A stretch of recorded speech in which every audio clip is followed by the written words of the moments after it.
Bueno. Vamos a continuar entonces lo que quedó pendiente, ¿sí? Nos quedamos en la parte de agentes patógenos físicos y bioclimáticos, ¿verdad? Aquí me menciona... Aquí... Ya estamos todos. Me menciona que las causas mecánicas o traumáticas, dice, los órganos y tejidos están sometidos a influencia de diversos agentes mecánicos de intensidades variables que pueden actuar mediante tracción, presión, roce, golpe, choque o dilatación. O sea, en la parte de patógenos físicos menciono generalmente causas mecánicas o algo que me puede causar una lesión traumática, mejor dicho, ¿verdad? Puede ser cualquier cosa que me pueda golpear, un objeto contuso, un objeto, ¿verdad?, punzante, un objeto cortante, todo eso puede ser una causa mecánica o traumática. También me menciona que las lesiones van a depender de la naturaleza, de la intensidad de la duración, del momento de acción y localización. O sea, si por ejemplo me golpeo con un martillo, ¿verdad?, me golpeo así levemente, ¿qué pasa? Puede ser que la lesión no sea tan grande, no me presente tanto dolor. En cambio, si constantemente me estoy golpeando en el mismo lugar con diferentes objetos o varias veces con el martillo, ¿qué pasa? Obviamente que la lesión va a ser mucho más grave y también el dolor va a repercutir. Y, como les digo, depende de la naturaleza, si es un objeto cortante, si es un objeto contuso, ¿verdad? Dependiendo de eso también va a ser la lesión. Entonces, no se mueve mi diapositiva otra vez.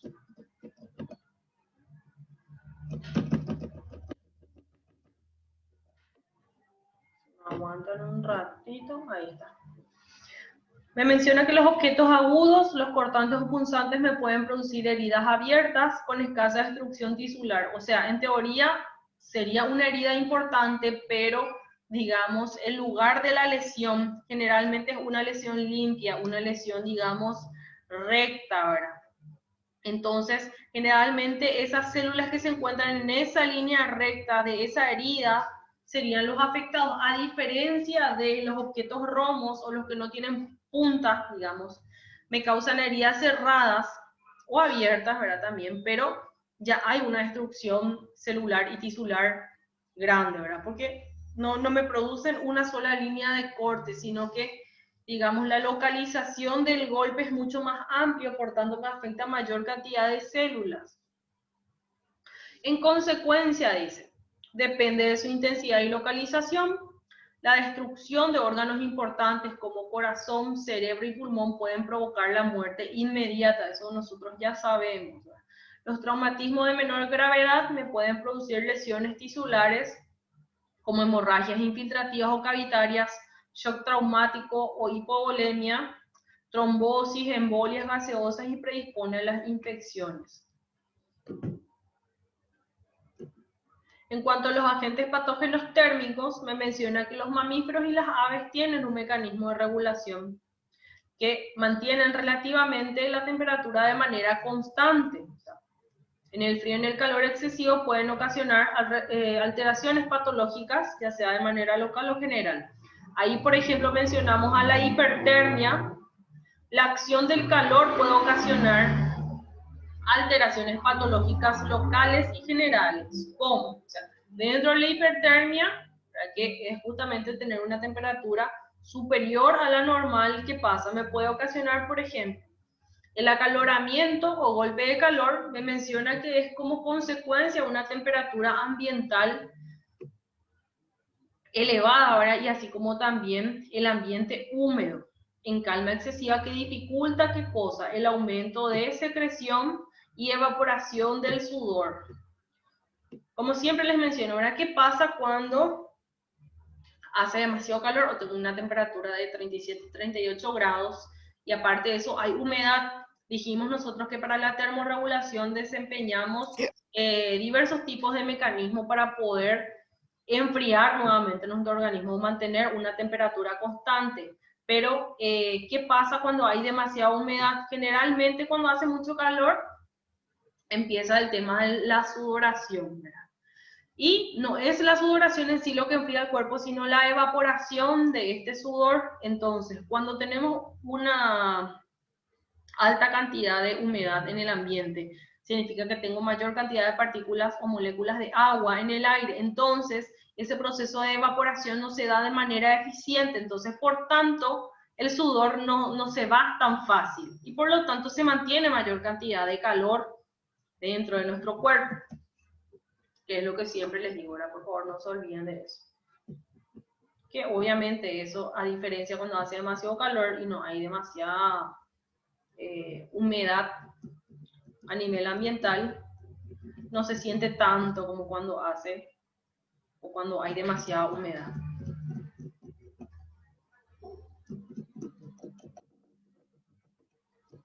Aguántenme un ratito que no se mueve mi diapositiva para que puedan mirar también lo que estoy diciendo.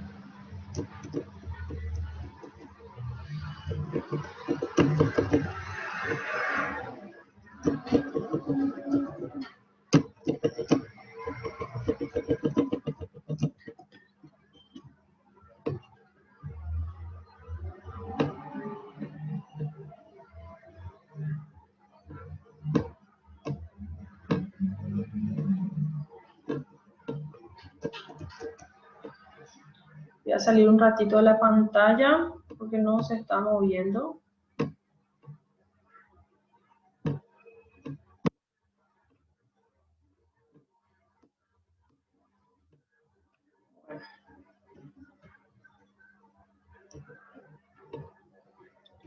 Entonces me quedé aquí.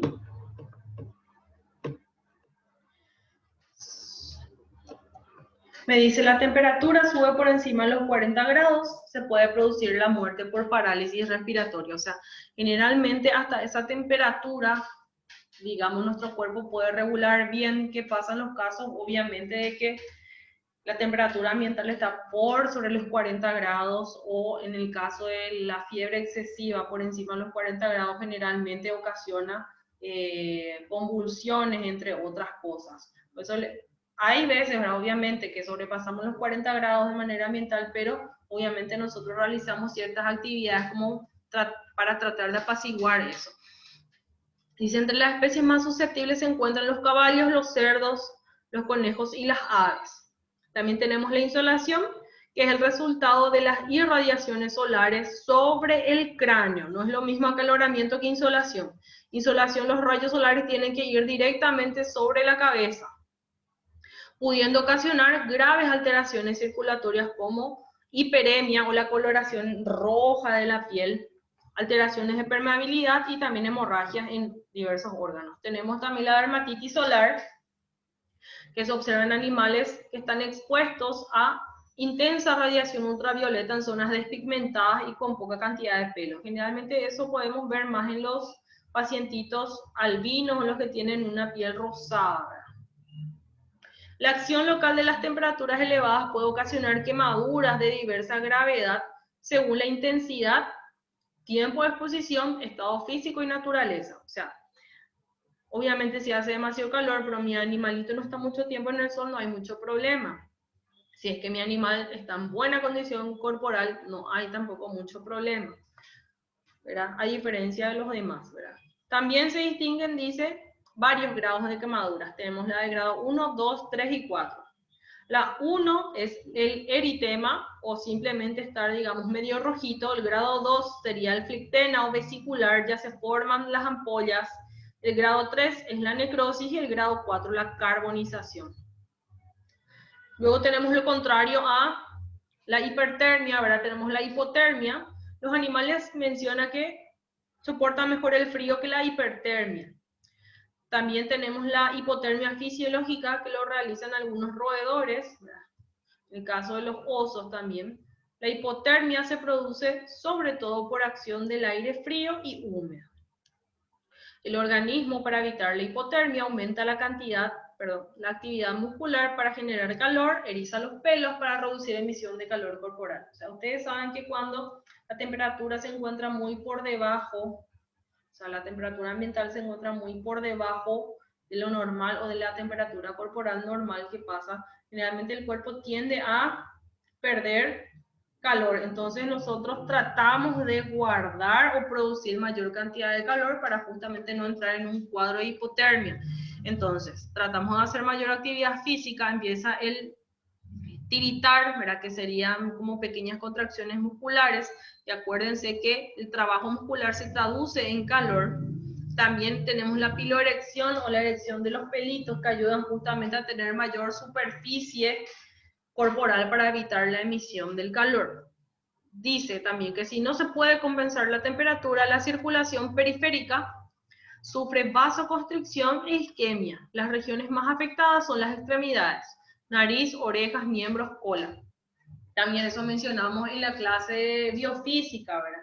Cómo mantenemos, cómo regulamos la temperatura. Teníamos la vasoconstricción y la vasodilatación. Cuando hace demasiado calor tenemos que eliminar ese calor excesivo, entonces los vasos sanguíneos se dilatan y se produce mayor emisión del mismo. En cambio, cuando hace frío queremos conservar ese calor, por lo tanto, los vasos sanguíneos se constriñen o disminuyen su calibre y por tanto, obviamente, se acumula mayor cantidad de calor. Y cuando una persona, por ejemplo, si vieron en la tele, ¿verdad? Las personas que se quedan atrapadas en la tormenta de nieve, entre otras cosas, van a ver que generalmente desarrollan necrosis, ¿dónde? En los dedos, ¿verdad? En la nariz, porque son justamente lugares, entre comillas, no tan importantes, entonces el organismo trata de salvaguardar los órganos importantes, enviando la mayor cantidad de irrigación hacia ellos y sacando de otros lugares. La hipotermia local puede ocasionar lesiones similares a las quemaduras, como ya les mencioné. Las consecuencias secundarias de la hipotermia general se produce una disminución de la actividad cardiorrespiratoria con anoxia o disminución o prácticamente nula cantidad de oxígeno en nuestro cuerpo. Trombosis y estenosis vascular, o sea, disminución del calibre, así como también envío de ciertas partículas, vamos a decir, se me fue el nombre, de coágulos. Alteraciones de la presión atmosférica y deficiencia de oxígeno. Dice, animales y humanos adaptados a una presión constante de la atmósfera, pudiendo soportar pequeñas variaciones. O sea, nosotros mantenemos una presión atmosférica aquí en Paraguay, por ejemplo, si nos vamos en otro lugar en Bolivia o zonas con mayor altura, generalmente hay una diferencia de presión que también repercute en cuanto a la respiración y la cantidad de los glóbulos rojos. Entonces, diferentes variaciones en la presión se pueden soportar si estos son graduales y mínimas. Me dice que el aumento de presión atmosférica produce un aumento del nivel de nitrógeno y el ácido carbónico en sangre. Los animales toleran los aumentos lentos, pero en caso de elevación repentina, ¿qué puede ocurrir? Hemorragia en pulmones y también en otros órganos. El clima ambiental y del alojamiento. Los cambios en los factores climáticos y del alojamiento son factores estimulantes o que me pueden desarrollar ciertas patologías.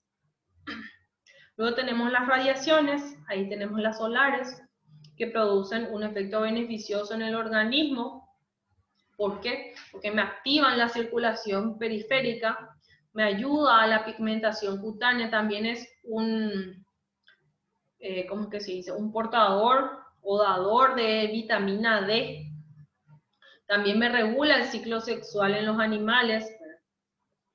Y es perjudicial si son demasiado intensos, como producir la dermatitis solar, puede ocurrir algunos trastornos en la parte ocular, como un tumor ocular, ceguera, entre otros. Luego tenemos las sustancias tóxicas.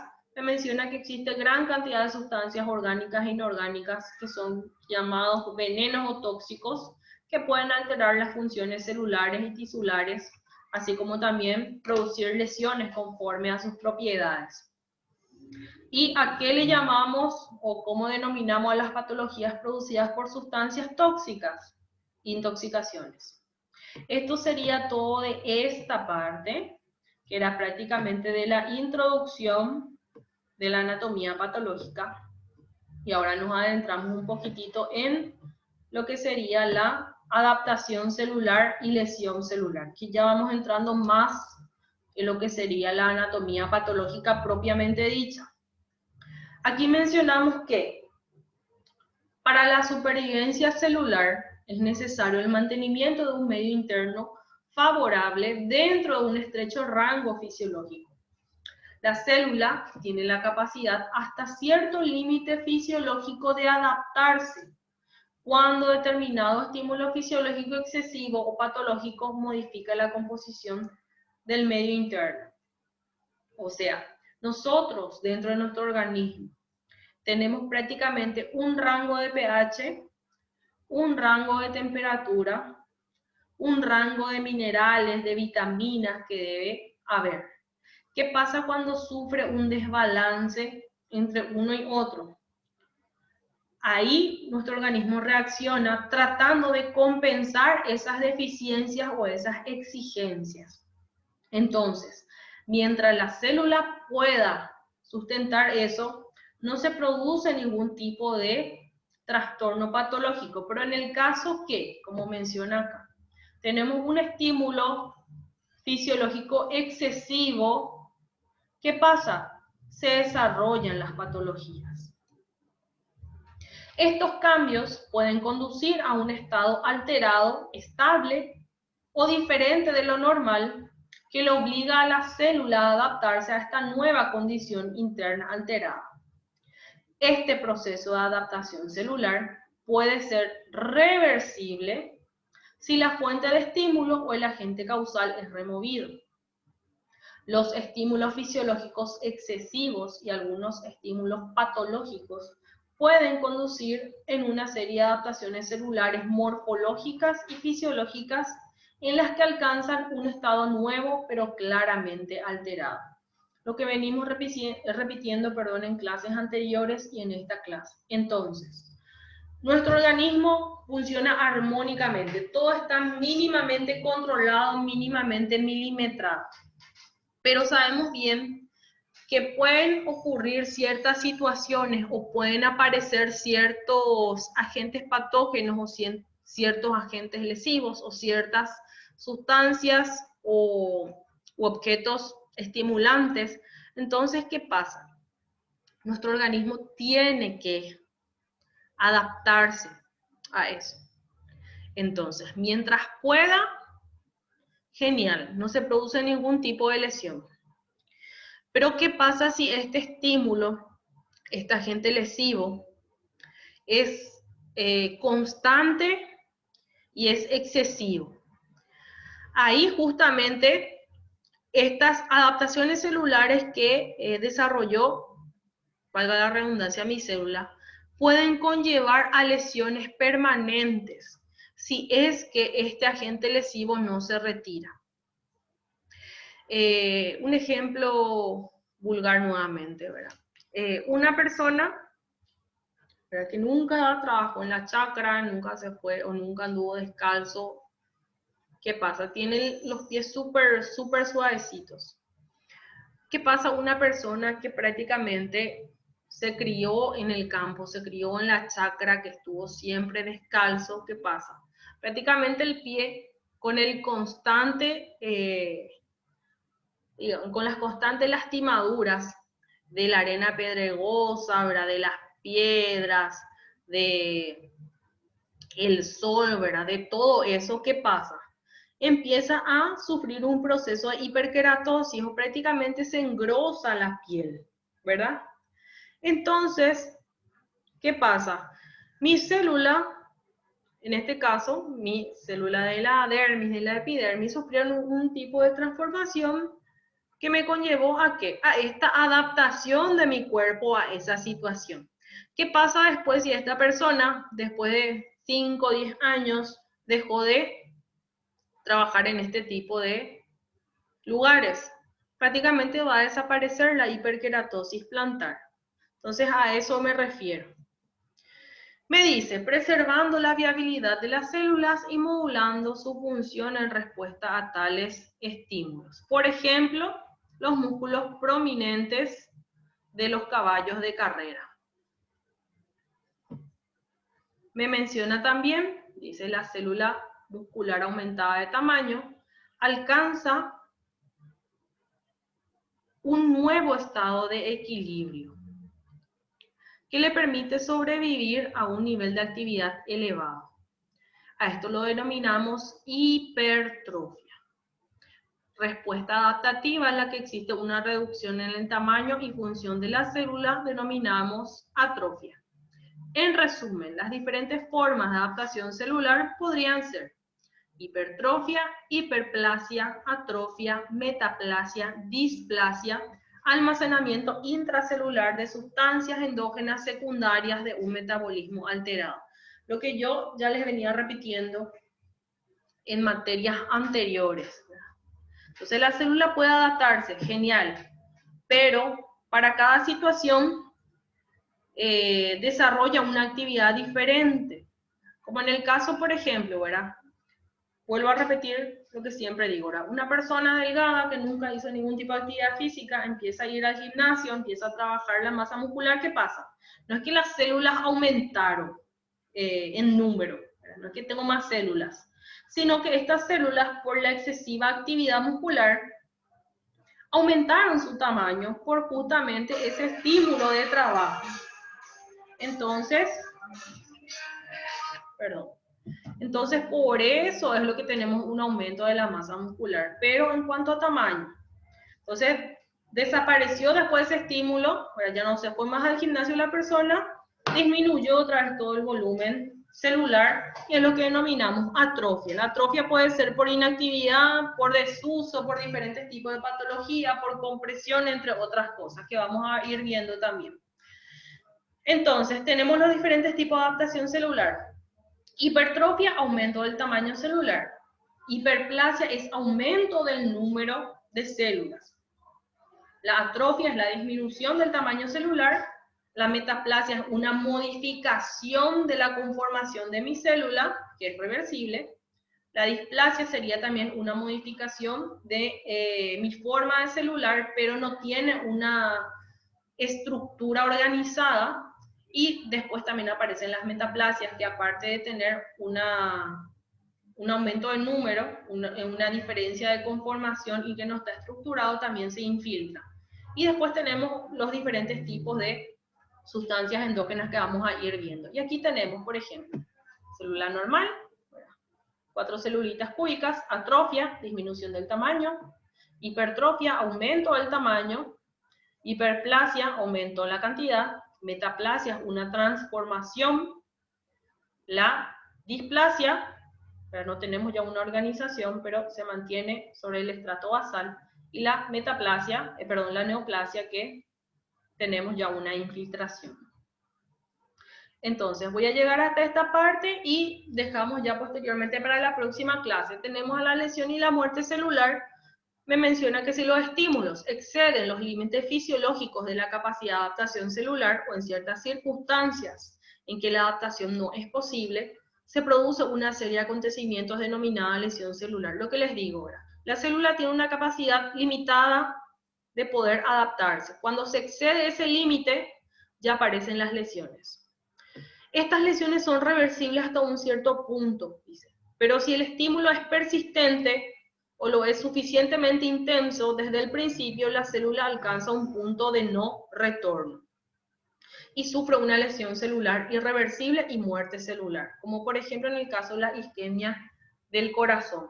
O sea, por ejemplo, ¿verdad? Vamos a decir que un objeto cortante, punzante, me está golpeteando el hombro, ¿verdad? Mientras me esté golpeando, eso primero no me va a producir nada, me va a producir ligero dolor, después ya me va a empezar a generar cortaduras. Si yo continúo con ese estímulo, ¿qué pasa? Ya estas lesiones tal vez sean reversibles, tal vez ya me alcance músculo, tal vez ya me rompan las miofibrillas y no se pueda recuperar, entonces en ese caso alcanzo el punto de no retorno. Pero si ese estímulo continúa leve y después desaparece, prácticamente esa lesión celular puede ser reversible. También me menciona aquí la adaptación, dice, la lesión reversible, irreversible y la muerte celular pueden considerarse etapas de alteración progresiva de la función y de las estructuras normales de la célula. La muerte celular me representa el resultado final de la lesión celular y es uno de los acontecimientos más importantes en la anatomía patológica. Entonces, primeramente tenemos un proceso de adaptación celular. Si mi célula no se puede adaptar, empiezan las lesiones. La lesión es reversible hasta cierto punto. Cuando prácticamente el estímulo es muy excesivo y es insistente, ahí aparecen las lesiones irreversibles que me puede conllevar a la muerte celular. Aquí, por ejemplo, tenemos entonces la célula normal, pero en completa homeostasis o en perfecto equilibrio. Mediante un estímulo puede adaptarse. Si no se adapta, empiezan las lesiones. Las lesiones pueden ser reversibles, ¿verdad?, cuando ese estímulo es leve o es transitorio, y las lesiones pueden ser irreversibles si llega a ser grave o si el estímulo es mucho mayor a medida que pasa el tiempo. Y tenemos dos caminos, o que me va a llevar a la muerte celular. Puede ser la programada o puede ser la que no es programada, que es la, esta es la programada, y la que no es programada, ahora tenemos la necrosis o la muerte celular por diferentes tipos de mecanismos. Entonces, hasta aquí quiero llegar, que eso sería la introducción de esta nueva clase. Ya vimos prácticamente la clase anterior todas las terminologías nuevas, ¿verdad?, para que puedan entender lo que es agente lesivo, lo que es salud, lo que es enfermedad, lo que es agente etiológico, lo que es lesión, lo que es síntomas, signo, síndrome, ¿verdad? Y ahora vamos a ir adentrándonos más en lo que es el contenido de anatomía patológica, ¿verdad? Primero vamos a hablar de las adaptaciones celulares, ¿verdad? Ahí vamos a ver justamente los tipos de adaptación celular y qué es lo que pasa cuando la célula no puede llegar a adaptarse, que son las lesiones. Y vamos a ver después las muertes celulares, cómo se originan estos. Y posteriormente también vamos a ver las alteraciones ya a nivel tisular por diferentes tipos de alteraciones patológicas por determinadas sustancias o determinados agentes lesivos, ¿sí? Entonces, esto es todo, chicos, lo que les quería mostrar. Una leve introducción. Que pasen buena tarde y nos vemos la próxima clase.